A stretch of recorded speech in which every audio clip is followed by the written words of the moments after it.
Good afternoon, YouTube. I know it's directly in shot there, but as I said, I would be purchasing and reviewing the Athearn Ready-to-Roll SD40-2 in Southern Railway paint scheme. This unit's road number is the 3250K. Don't know if that means anything other than just more classification, but let's get started. Opening the box, we find to have the exploded parts diagram and other fun stuff in here. Except I do believe this one's made for short nose locomotives, but I don't think it would bother anyway. But that's the box opened up. We have a little baggie here full of decals. I don't know what's in there at all, because you know, I'm a noob at this sort of stuff. And then we have the actual locomotive. I'm going to put you down and I'll get it out of the block of ice. And that's it out of the packaging. There's your high nose to start out with. And there's your long cab. Which this is a long cab runner. If I can zoom in real quick. If it will focus. Yep, right there's the F. Which means this is a long hood runner. Typical of the Southern Railway. Especially with their SDs. Well, I'm going to go grab my decal tool and I'll point out some details. And we're back. I'm just going to go ahead and apologize in advance for how shaky the camera might get, because I'm only holding it with one hand. Anyway, let's start out with the back of the locomotive. You have your high hood here, which I've already said. Some lights here, like walkway lights. A Nathan P3 horn on top. Don't know what that is. I think it's a sand filler hatch. Anyway, you got your plow, hoses, and plastic coupler. It may be. It also looks like a knuckle coupler, or it is a knuckle coupler. It looks metal, but it might be plastic. I don't know. But anyway, that's about it for the front. Oh yeah, you do have moving windows. Give me a second. I'm gonna try and fix that. Well, I can't seem to get those closed for the time being. I'll work on that after the video. But moving along to the side, right here on top you have a firecracker antenna, which I think is separately applied. If it's part of the mold, I'll be surprised. You have nice truck detail, blind, as you can see there. No interior cab detail. That's the wires being exposed for the motor right there. Air filter box on the end of the cab right here. I don't know what this thing is. Never really did learn the term for that. But moving along the side, you have your dynamics on top. Exhaust fans here. More exhaust stacks there. The nice logo applied there. And I don't know if it's showing up on camera, but it's actually glistening in the light, which is amazing. You have your safety step warnings there. Another truck with great detail. I just realized some braking and stuff. But moving on to the front of the locomotive, you have the Southern Railway crest, which looks amazing. Marker lights, which don't operate sadly. Your steel bell, which is hood mounted. Another P3 on top. Headlights. And separately applied grab irons. Oh, and same for the front catcher, or front plow. But that's pretty much detail for this side. I'll turn it around and let you get a look at the other side. Here's the other side if any of you were wondering, and I'll turn on the light real quick. There's the other side if any of you wanted to see it. Got the cab windows mostly closed on this side. I just can't seem to get on the other side. By looking at this side, you can actually see the grab rails, which are there. You also have nicely detailed number boards on either end that I forgot to mention. They are not lit though, which is sad. But I'll go ahead and get her down on the layout and test some sounds. Well, now that we're down on the layout, you can actually get a good look of the top head detail, or top of the locomotive's detail. I'm gonna have to take a break real quick. I'll be back though. I'm back, YouTube. Just went and ate lunch. Don't know if you needed to hear that or not, but oh well, now you know. Anyway, we've done the detail. We've done the unboxing. Now it's time to run the bugger. So I'm going to apply track power and see what happens. And it immediately starts up. Just trying to find which number it is.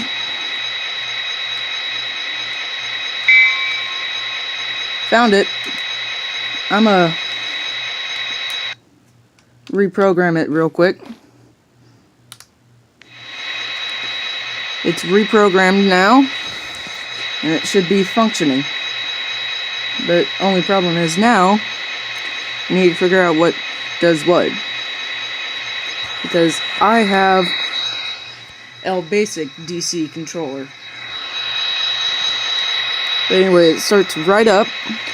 Sounds amazing. And I guess I'll just run through the functions. Function 1 is the bell. Function 2 should be horn. Press to begin and press to end. Function 3 would be short horn then. Yep. And function... hold up. Had to do the grade crossing. Function 4 is dynamics. Function 5 seems to be not available for this. Function 6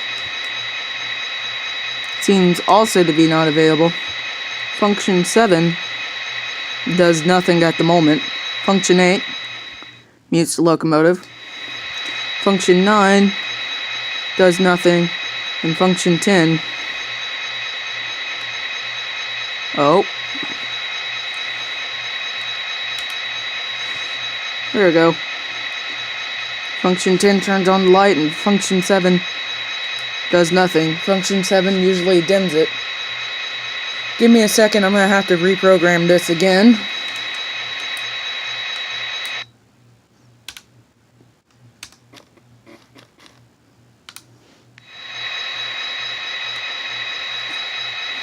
Good. No.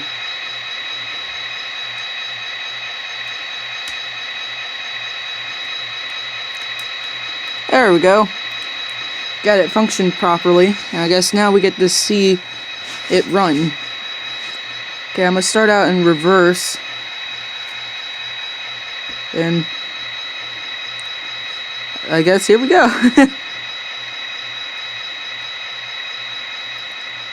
Okay, that's speed step 2, or 1 there.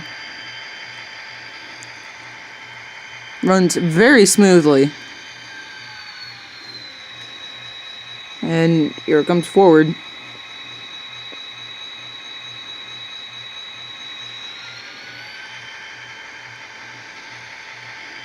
No jumping or anything, so it's a very smooth runner.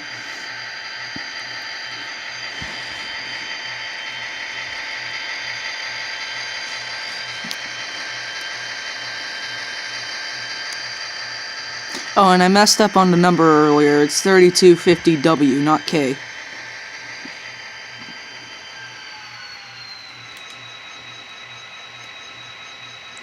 But I've already got a train. Ooh. Oh, we just derailed. I'm gonna get her back on a straight. Actually, I might just take her over to re-rail her.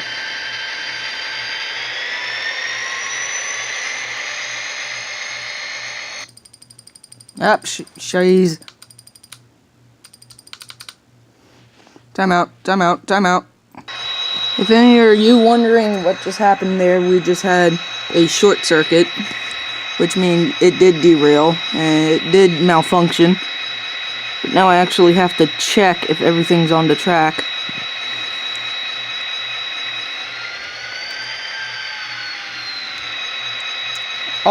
Everything looks good enough to me. But as I was going to say earlier, I already have a train set up. And I'm going to bring the train forward, pull her forward and then we'll do a coupling.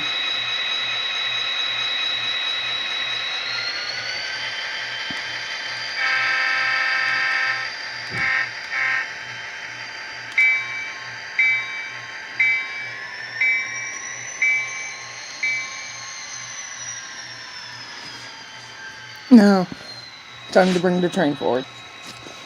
Here's today's train. 2 box cars, plus this one here is recently purchased. 2 hoppers full of coal, a reefer, a tanker, and 2 gondolas with a wood load. And in my Southern Railway caboose. Because why not? But I'm going to go ahead and bring it back to couple up.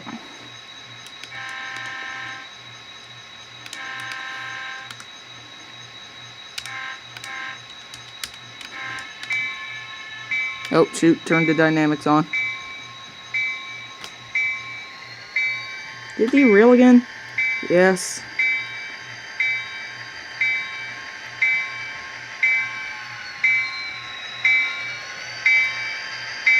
Well, that was a failure. Timeout. Anyway, I got it coupled up. She keeps derailing. I think it might be my turns, but I'm not positive. Anyway, off we go.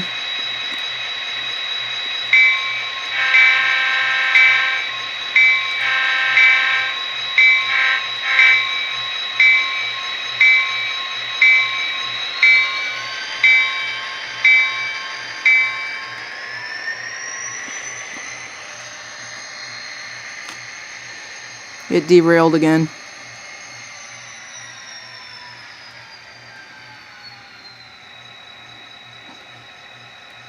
You know, it keeps derailing, so I might just end the video here.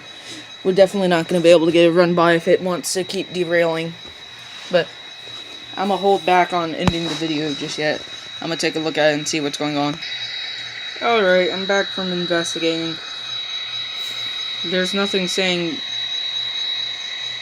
that says what's causing it to derail. So I honestly have no idea what's causing it to derail.